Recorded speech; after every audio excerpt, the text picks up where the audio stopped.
Bharat cricket সমর্থকদের খোদ আর ভারত জাতীয় দলের হয়তো এবার জ্ঞানারা আকাশের দিকে তাকিয়ে থাকবেন।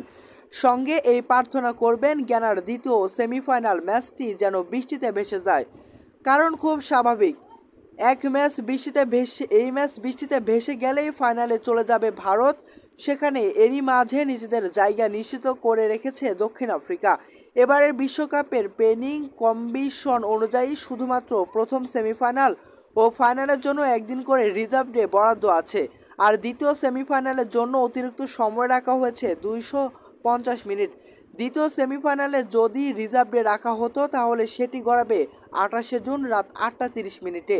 এদিকে রিজার্ভ ডে গড়ালে এই ম্যাচ যে দল জিতবে তাদের 29 তারিখ ব্রিজটনে পৌঁছে ফাইনাল মাঠে নামতে পড়তে হবে তাদের।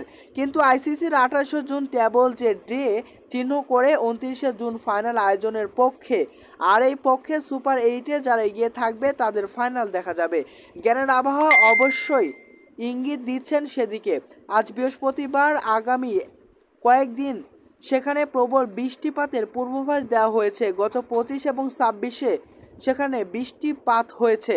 27 তারিখেও বৃষ্টির সম্ভাবনা উল্লেখ করেছেন সেখানকার আবহাওয়া অধিদপ্তর পূর্বাভাসে, এবং সেখানে বৃষ্টি হতে হবে। তবে আইসিসির অতিরিক্ত সময় দেওয়া হচ্ছে 250 মিনিট। 250 মিনিটের জন্য যদি বৃষ্টি থামে তাহলে ম্যাচটি গড়াবে।